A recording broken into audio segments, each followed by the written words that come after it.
السلام عليكم ورحمة الله وبركاته على أرقى متابعي قنوات كوكو الأبطال. أهلا وسهلا بيكم، منوريني مشرفيني.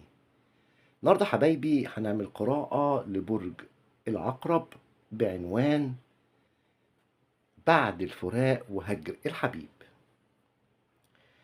قراءتنا النهاردة إن شاء الله هتكون بتاريخ 25/9/2025. أتمنى القراءة تفيد حضراتكم وتمنياتي لكم مشاهدة ممتعة مفيدة. وقبل ما نبتدي نصلي على أشرف الخلق سيدنا محمد صلى الله عليه وسلم. ولا يعلم الغيب إلا الله، وهذا توقعات وليس إلا. ما تنسوش حبايبي عمل لايك للفيديو، الاشتراك بالقناة، وتفعيل زر الجرس ليصلك كل ما هو جديد. أصحاب برج العقرب، نسمي بسم الله يا برج العقرب ونبتدي قراءتك اليوم. وفي نهاية القراءة هناخد كروت من عقل الباطن للحبيب ونشوف بيفكر في ايه، عايز يقولك ايه، احواله ايه. بالمرة هنهكر عقله بكروت تهكيرية. أتمنى لكم التوفيق يا رب أصحاب برج العقرب. نسمي بسم الله ونبتدي طاقتك اليوم يا برج العقرب. برج العقرب مش أي برج في الحب. إيه اللي أنت بتقوله ده يا أبطال؟ برج العقرب مش أي برج في الحب، لأنه لما بيحب بروحه كلها. ولما بيتألم بعد الفراق الألم بيغوص فيه للعمق. من بره ممكن تفتكر انه قافل الصفحة او قفلها خلاص، لكن الحقيقة ان داخله ساحة صراع ما بتخلص بين الرغبة في الرجوع وبين الخوف من الجرح، انه يتجرح تاني. حبيب برج العقرب بعد الهجر هو مش نسيك. يمكن بيحاول يتظاهر انه عايش حياته، لكن الحقيقة ان كل حاجة في يومه بتفكره بيك. الفراق عنده مش نهاية، بالعكس ده بداية رحلة جديدة مع نفسه ومعاك. ايه الفراق عنده مش نهاية، ده بالعكس هو بداية رحلة جديدة مع نفسه ومعاك. انا قررتها مرتين، رحلة كلها غيرة واسرار ومراقبة وتحول زي طائر بيقوم من الرماد بعد ما بيتحرق.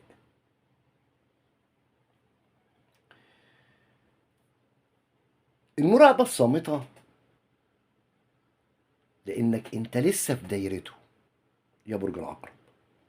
من اول يوم بعد الفراق هو منسكش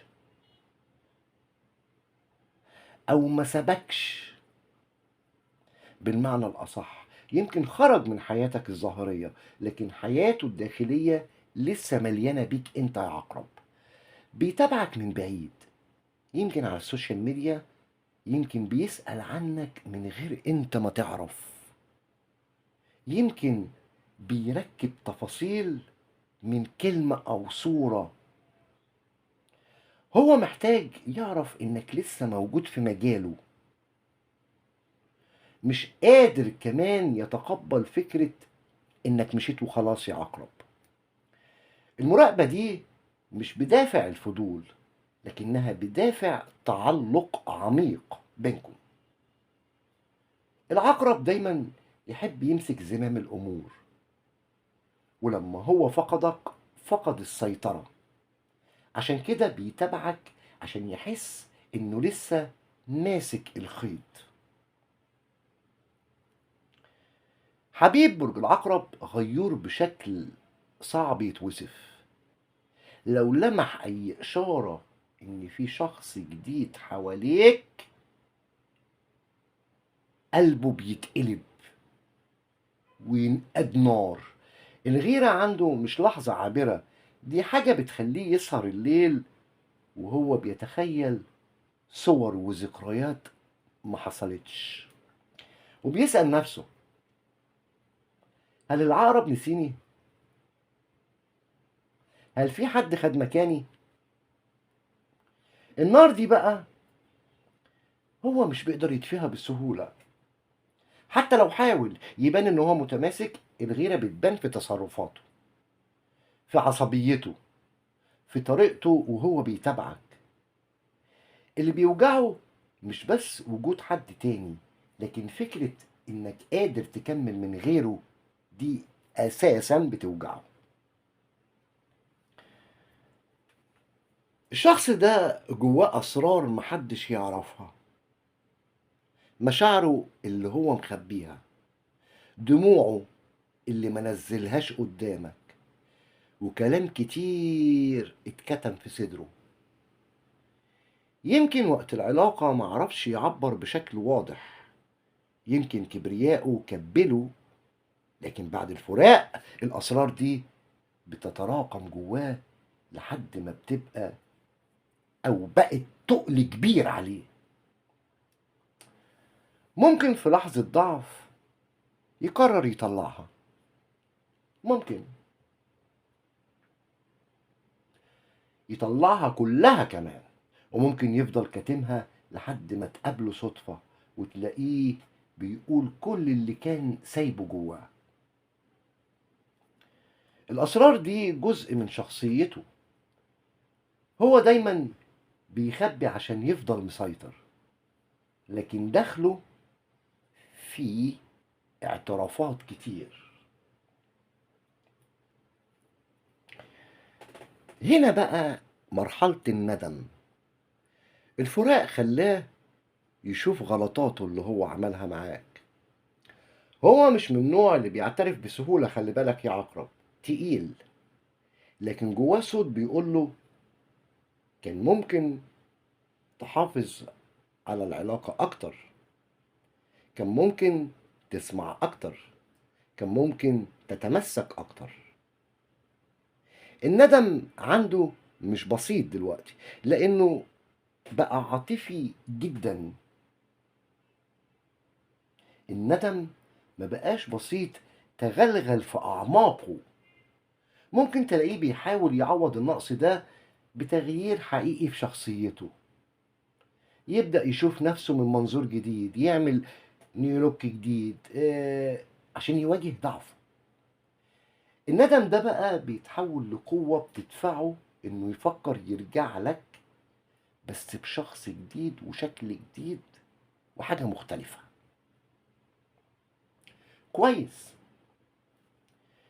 الرجوع بقى المفاجئ هيكون زي اللدغة. الشخص ده لو قرر يرجع مش هيجي بخطوات محسوبة صغيرة، لا، الشخص ده هيرجع فجأة، كأنه لدغة بتفاجئك. شوف سرعة اللدغة بتبقى عاملة ازاي بتاعت الأفعى. هو هيرجع بالسرعة دي. ممكن يبعت لك رسالة قصيرة بعد شهور من الصمت. ممكن يظهر في مكان عارف انك بتروحه، انك متواجد فيه. ممكن يتصل بيك بعد ما كنت انت فاكر ان الموضوع انتهى. رجوعه دايما يحمل عنصر المفاجأة معايا في الطاقة، لانه بيراقب اللحظة الصح من وجهة نظره اللي هيظهر فيها. الرجوع مش دايما بكلمات حب واضحة، لكنه هيجي بطاقة قوية تقول أنا لسه موجود يا عقرب، أنا ما مشيتش، أنا لسه موجود. الشخص ده جواه حرب مش سهلة، خلي بالك يا عقرب. قلبه بيشده ليك، بس كبرياءه بيشده بعيد. هو عايز يعترف بس خايف يبان ضعيف قدامك. عايز يرجع لكن خايف من تكرار الوجع. الصراع ده بيخليه يبان ان هو متردد. يوم يحسسك ان هو راجع، ويوم تاني يختفي، لكن الحقيقة طول الوقت انت في عقله. هو بيحارب نفسه بس، وانت لسه ما زلت في عقله. كمان في ترابط روحي بينكم مش مقطوع. الشخص ده مش بيحب السطحيات، لما بيخش علاقة بيحس إن الروح اندمجت. حتى بعد الفراق هو حاسس إن في خيط غير مرئي بينكم، بيحس بيه فجأة، بيفتكرك من غير سبب. والأحلام عنده ساعات بتجيب صورتك بس بشكل غريب. الرابط ده هو مش بيعرف يقطعه حتى لو حاول. بقى بينتابه دلوقتي خوف من فقدانك إلى الأبد يا عقرب. الخوف ده بينتابه في الوقت الحالي. عارف أكتر حاجة بتوجعه مش الفراق نفسه، لكن فكرة إنك تمشي تماما من غير رجوع. الخوف ده يا برج العقرب بيخليه يفكر يرجع حتى لو لسه هو مش مستعد، بس بيختار اللحظة. الشخص ده ما بيستحملش فكرة النهاية المطلقة بينكم، لذلك تلاقي الأخبار بتوصل ولسه لحد الآن ما انقطعتش حتى لو بالتخاطر.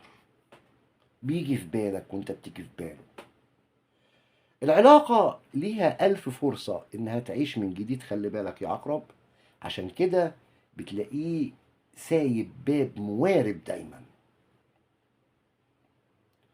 الشخص ده واحد من أكتر الأبراج اللي بتتغير بعد الأزمات. الفراق خلاه يتألم جدا، لكن الألم بقى وقوده بيدفعه للصح. الألم تحول لوقود وندم. اللي بيحصل دلوقتي إنه بيبني نسخة جديدة من نفسه. يمكن يرجع لك بشخص مختلف زي ما قلت لك، فاهم أكتر، ناضج أكتر، وعنده شجاعة إنه يقول إنه كان ساكت قبل كده، وهيقول اللي كان ساكت عنه. التحول ده مش سطحي، ده تغيير حقيقي جواه الآن. في النهاية يا برج العقرب، الشخص ده دلوقتي واقف ومش عارف يعمل ايه. القرار مش سهل، لكن مشاعره واضحة. هو لسه شايلك ولسه عايزك. الشخص ده مش من النوع اللي بيسيب بسهولة كمان. ده هو بيأكد معايا في الطاقة ان هو مش بيسيب بسهولة، ولو قرر يرجع هيرجع بصدق وعمق. ولو اختار يمشي يبقى خلاص وصل لمرحلة دفن الماضي بالكامل. بس لحد دلوقتي في الطاقة هو لسه مش قادر يقفل الكتاب، كتاب قصتكم وقصة حكايتكم. حبيبك يا برج العقرب بعد الفراق لسه غارق فيك، لسه بيراقب، لسه بيغير، لسه شايل أسرار وندم. الرجوع بالنسبة له وارد جدا، لكن لازم يكون مبني على تغيير حقيقي. هو ما نسكش ومش قادر ينساك وما يقدرش ينساك. يمكن الوقت اللي هيبين لك ده إذا كان هيرجع لك زي طائر بيحب وليفه، ولا هيختار يدفن كل حاجة للأبد. طب هناخد كروت من عقله الباطن نشوف الشخص ده عايز يقول لك ايه. الشخص ده مخبي ايه، عايز يقول ايه. بيقول لك ما زلت احاول ان اجد نفسي، ضايع من غيرك. ما زلت احاول ان اجد نفسي في تغيير هيحصل، هيجد فيه نفسه، هيجيلك بشكل مختلف. بيقولك هل ستمنحني الفرصة لتصحيح الأمور بيننا؟ القرار قرارك بقى أنت يا عقرب. من الصعب حقا أن أكون منفتح من غيرك. ودي كانت قراءتك اليوم يا برج العقرب. أتمنى لك السعادة والهنا على طول الدوام. انتظروني حبايبي في فيديو آخر أترككم في رعاية الله وأمنه، والسلام عليكم ورحمة الله وبركاته.